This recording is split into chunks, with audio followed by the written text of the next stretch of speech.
জাতীয়তাবাদী দল বাংলাদেশের গণতন্ত্র, বাংলাদেশের স্বাধীনতা, সার্বভৌমত্ব, বাংলাদেশের মানুষের বেঁচে থাকার অধিকার, সংবাদপত্রের স্বাধীনতা, আইন শৃঙ্খলা পরিস্থিতির উন্নয়ন, আঞ্চলিক এবং আধিপত্যবাদী শক্তির বিরুদ্ধে রাজপথে বুক চিতিয়ে লড়াই করেছে বিএনপির ভারপ্রাপ্ত চেয়ারম্যান জনাব তারেক রহমান।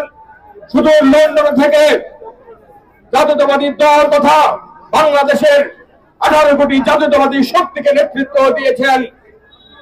উনি বলেছেন দেখ দেখ বাংলাদেশ, অর্থাৎ আমাদের হৃত গণতন্ত্র, হৃত স্বাধীনতা, সার্বভৌমত্ব এবং অধিকারকে বাংলাদেশের সমমহিমায় ফিরিয়ে আনার জন্য বাংলাদেশকে আবার নতুন করে ফিরিয়ে আনতে হবে।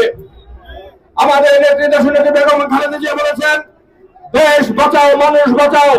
এই দেশ বাঁচাও মানুষ বাঁচাও লড়াইয়ে জাতীয়তাবাদী দলের প্রায় 1005 জন নেতা কর্মীকে গুম করা হয়েছে, খুন করা হয়েছে।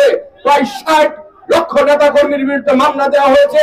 প্রায় 1,43,000 মামলা দেওয়া হয়েছে, পঙ্গু করা হয়েছে। কয়েক লক্ষ মানুষকে, কয়েক লক্ষ মা বোনকে বিধবা করা হয়েছে, কয়েক হাজার মা বোনকে বিধবা করা হয়েছে। তারপরে জাতীয়তাবাদী দল গণতন্ত্রের লড়াই থেকে বিচ্যুত হয় নাই। জাতীয়তাবাদী দলের রক্তক্ষয়ী দেশপ্রেমিক লড়াইয়ের কারণে বাংলাদেশের মানুষের মনে যে গণতন্ত্র এবং স্বাধীনতা, সার্বভৌমত্ব রক্ষার যে লড়াইয়ের চেতনা জাগ্রত হয়েছে, তাই 24 জুলাই আগস্টের আন্দোলনে বিস্ফোরণ ঘটেছে এবং ছাত্র জনতার সম্মিলিত আন্দোলনের মুখে বর্তমান ফ্যাসিবাদী হাসিনা পালিয়ে যেতে বাধ্য হয়েছে।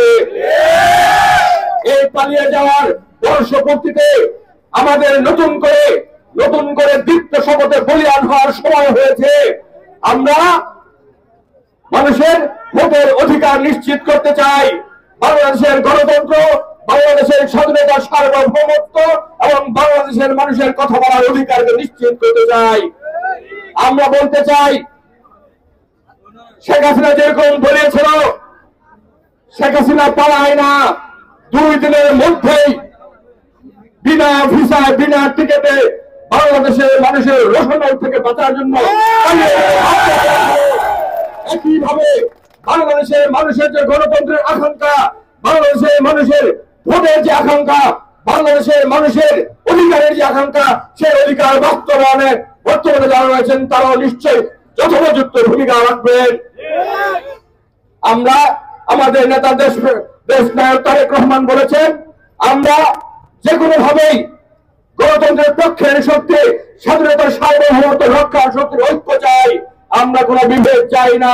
ঐক্যবদ্ধ ভাবে আমরা একটি দফা রূপরেখার ভিত্তিতে রাষ্ট্র কাঠামো মেরামতের যে আয়োজন আমাদের রয়েছে, জনগণের ম্যান্ডেট নিয়ে যদি সুযোগ পাই, আমরা বাংলাদেশকে একটি আধুনিক সাম্য, মানবিক মর্যাদা, সামাজিক ন্যায় বিচার এবং অর্থনৈতিক মুক্তির বাংলাদেশে ইনশাআল্লাহ আমরা পরিণত করতে আমাদের লড়াই চালিয়ে যাব।